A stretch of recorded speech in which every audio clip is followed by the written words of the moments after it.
Well, thanks for coming today. A couple just comments about last week's game. I don't have champions. We just had a bunch of recruiting meetings yesterday, so I'll do them later today. Tough loss against a very good team. Just got to move forward. And first one we've had during the regular season, so there's no victory meal for players. And I can tell they're hurting, so we get to hurt for we'll give them until the rest of the day today, then the coaching staff and players will move forward and try to get our second win. So I'll answer your questions for you. Far right, Clay. Coach, as you looked at what happened, do you think it's just a little fix here, a little fix there, or is it like? Yeah, just a little experience here, and we just got a very unique style of defense. First time I've seen that. It was completely, hours upon hours of game planning, including in the spring. We started looking at Virginia Tech, and they just completely played bare zero, which was a high-risk defense, but obviously it worked. The coach and that staff and good players. And we just got hit. I think we had 4 big plays, had a couple PIs and a couple plays in option football, and still didn't get them out of it. So had to make more of them. And we will as we continue to grow up. Is that the only area that? Oh no, there's plenty of areas that offense, defense, kicking game. That was a really good team we played, and I think we're a really good team. And play here, a play there, a field goal here, a field goal there, and a stop. Keep going and on and on, and that's what's frustrating. Not taking anything away from Virginia Tech, but a few good plays, and it's a different outcome. And a great stadium, great night. So we just got to rebound and move forward. Everything we shoot for is playing for championships in November, and that's still right at our disposal. It's not. I mean, we got a long way to go, but put your heart and your mind in that of a 19-year-old. Everything's right still there, and I see that they're all hurting, and they'll take our lead and take my lead. I'm still hurting, so we'll be ready to fight tonight, get it out of our system, and go. Front row middle, Dave. As you analyze the film, Coach, offensively, what were you most disappointed with?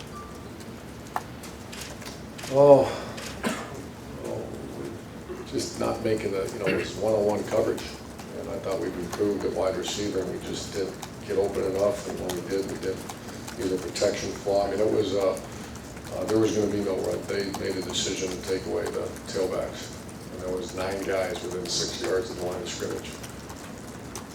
And you have to make someone pay a price and come up with some of those catches. Dontre made a couple, one ridiculous catch. But you have to do that.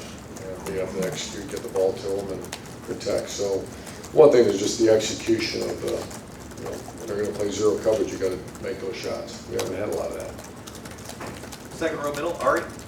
Coach, obviously digesting the loss after the game is tough at first, but how do you approach when you have such a huge recruiting weekend when you go in there? What do you say to the kids that are there in the room? How is it different from the way you approach it? It's tough. It's a very good question. That's, you don't sleep much. You get up in the morning and you get a text saying, okay, breakfast at 9:30, and you got meetings from 9:30 until about 6:30 at night, straight through recruits. That's what I did yesterday. And you got to put the smile on your face and go attack them. The best thing going was the environment. Everyone saw it. I think they also saw opportunities to help our football team, and so that's a grinder. It's much better when you're popping around and when you win, and the demeanor of everyone's, because the players are hurting too, and the campus was hurting, but the feedback's been very good. Do you worry about that? Do you worry that? I mean, like how? Do I worry about that? No, I mean, I worry about everything. Yes. But that was a big one for you. What's that? That was a big weekend. So did you have to approach it the night of differently, or? The night of. I don't know if you converse with them after the game's over. Like, how do you approach it differently in a situation like this than you would? When you don't win? Yeah. Or, no, we always talk about the high risk. I remember when I was at Florida, same thing. Do you really want to schedule that, all those special visits? Just it's such a great atmosphere in our stadium. We risked it last year against Wisconsin and Penn State, the year before against Nebraska, and those turned out the wrong way. I think it's so important to just witness. I mean, that was awesome. The crowd, and I have my headsets on, but I've had comments that's the loudest they've ever heard any stadium. So, and I want to thank our fans for that. Our students were outstanding, and it was great. We got to play better. But to answer your question, I don't want to go off. to answer your question, yeah, you are concerned about it, but there's so much to sell here, that's the great time to bring them in. Front row left, Rusty. Like any segment of college football fans, there's part of people out there follow the team that when you guys are winning, nobody can beat us, we're invincible, and then when you lose, they're like, oh, we're terrible, the season's lost. Do you have to get any more insular or kind of circle the wagons with the players just to say, look, everything out there that's immaterial, what we're just dealing with here is right in front of us? Sure. You have to do that when you win as well. I always make the comment, you love to just go move them off to a desert island somewhere and coach your team and not worry about social media, uncles and third uncles. First uncles are okay, third uncles are bad. They're the ones with opinions that have no clue what you're talking about. First uncles are right. But yeah, those are all concerns. That's one of the cool things about coaching 18, 19, 20-year-olds. That's a challenge that I actually enjoy. And if you have a good relationship with the player, which our coaching staff does, it's aware, you just make them aware and have a good conversation about it, move forward. Back row left, Rob. Urban, what's the offensive identity you want to create?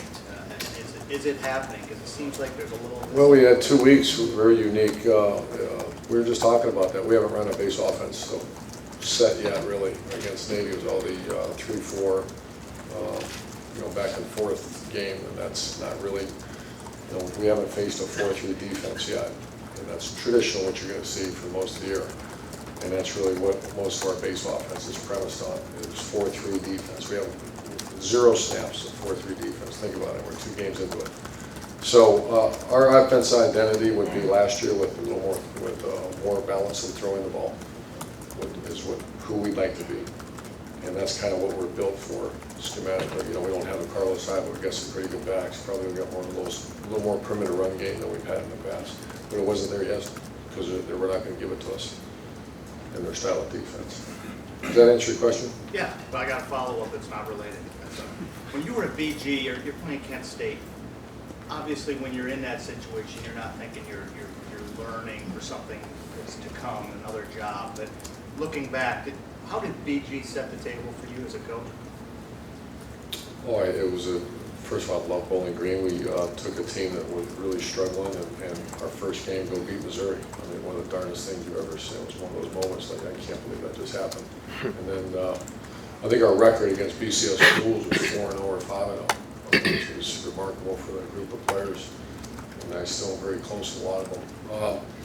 I think it just sets how to develop a staff. You try things that, that if you did here, it'd be, on every front page of the paper. And I'm glad there weren't, we didn't have the exposure because there's a lot of mistakes made by yours truly and our coaching staff.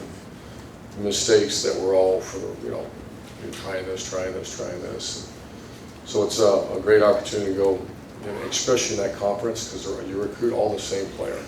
That's why I love the MAC conference. You can march out most of that team comes out of the locker room and they all look alike. They're all, usually the team with a quarterback wins that conference. And there's been some phenomenal quarterbacks come out of the MAC conference. Really good players too, but they just don't have the depth. But it's a really good coaching league because for the most part, they're all about the same, talent-wise. Front row, Bill. As disappointing as it was, as upset as you were, is there a part of you as a coach you could see the long view that might think this could be a blessing in disguise if we handle this? That'll show up tomorrow. No, not yet. It'll show up sometime tomorrow. We start looking at the positives. And I saw a quarterback fight like I got hit too much. And they were called green dog, and they were blitzing the back. And they did a nice job. But I saw there are some positives, but we're still in that hurting mode about the pain and regret is phenomenal. And there's so much regret still about some things we could have did better to win that game. But there are plenty of positives, and we'll address those in great detail tomorrow. And the defense is supposed to be this new look, very aggressive defense. At times it was, at times it didn't look like it. Could you assess the defensive performance? Average. We didn't pressure as much. We settled down. The first 2 drives were bad.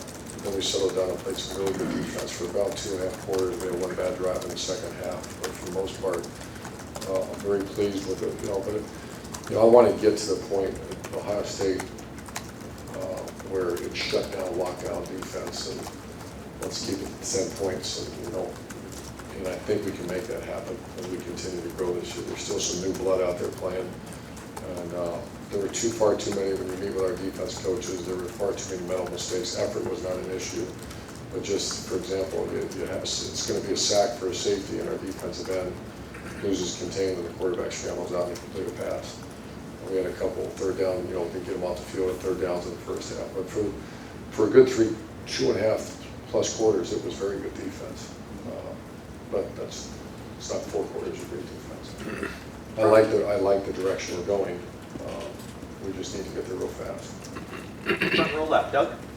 Urban, even with the defense that Virginia Tech was playing, you guys have talked about the speed you have on offense. Did you guys do enough in trying to get the ball to Curtis or Dontre or Jalen, those guys? No, we did not. No, they kind of took that all away from us.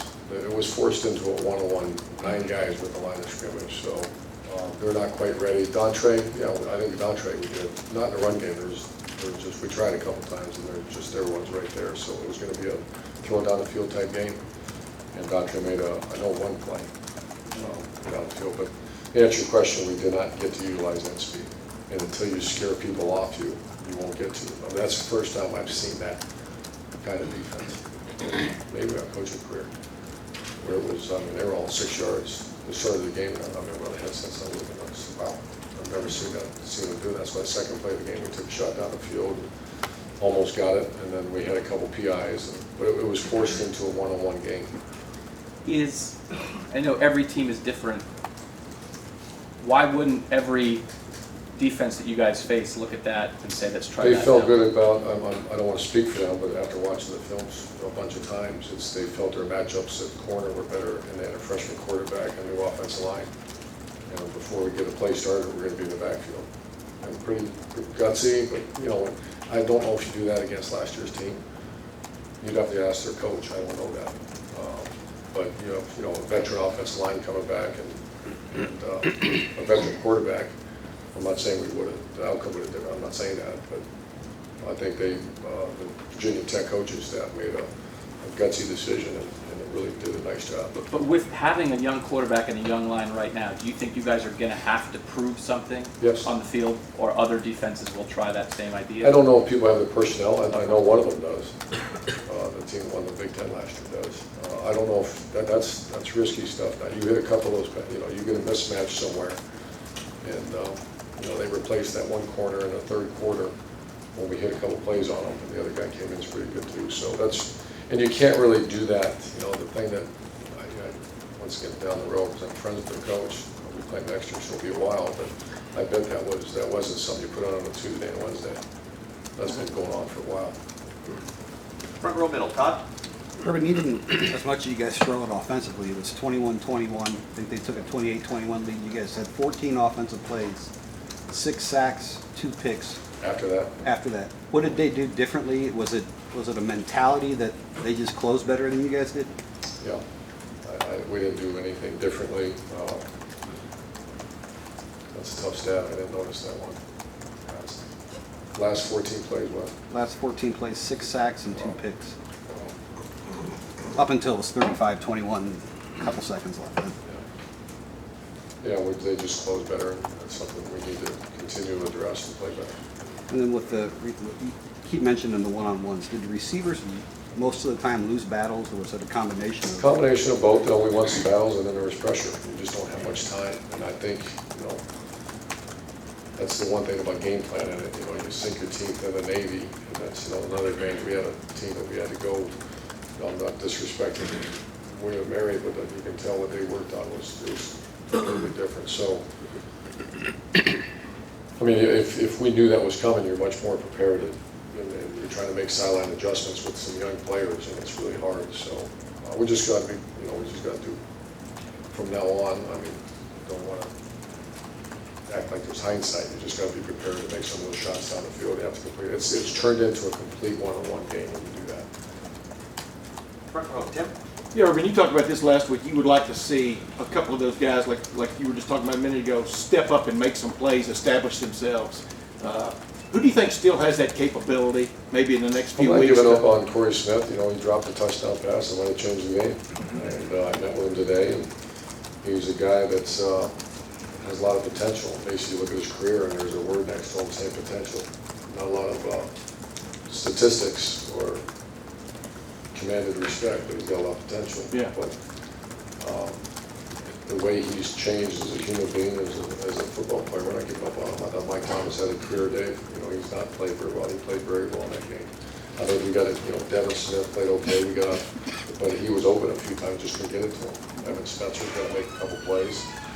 So it's I'm disappointed, but I'm not lost who we can still become. And there's a long time left to go. And in that regard, offensive line, what, you know, because obviously there were times when they blocked them and times when they didn't. But Yeah, but it's the never offensive line, a consistent. lot of the pressures you saw were Right. free guys, Yeah. and that's because of the add-on blitzes. So I think the offensive line was kind of, you know, we block them in the run game, there'd be an extra guy right there. Yeah. That was not, it's not, I still am concerned about our offensive line, but Saturday was not a fair assessment. We have to hit one-on-one plays in those kind of situations. Front row right, last couple questions. Austin? Urban, I'm sure in some respect you thought there'd be some growing pains when you replaced the offensive line, Carlos, Philly, et cetera, on offense. Has the challenge been greater than you anticipated, or not really? A little bit greater, you know, I think this one we got exposed a little bit. I was hoping they played their traditional 4-3 defense, man free is kind of what we prepared for, and that's not what they gave us. So we were exposed a little bit. You know, once again, it's amazing how fragile this game is. You catch that touchdown pass, you know, I know what if all that other stuff, but you make a couple plays, that's a different ballgame. So I know we're all sitting here, but that's the fine line of how fragile this whole thing is. So it is, I thought we would be a little further ahead. We were exposed in this game. The skill was, but the skill's going to rebound it. And we're going to coach it as hard as we have, and they have to rebound. And final question, Steve? Yeah, Coach, no one's really brought up JT.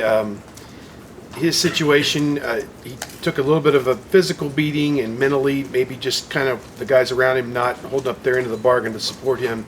Have you talked to him since the game, and where's his mindset, and how resilient is he after a game like that? He's probably, that's his best. You know, he's, I think he missed his whole senior year, if I remember right, with an ACL. Half of it, the last half. October. So he hasn't played a lot of football, and it took him a while to get back and healthy. He wasn't healthy when he first got here. We recruited him because of, first of all, his ability level. You can see him throwing. He runs well enough.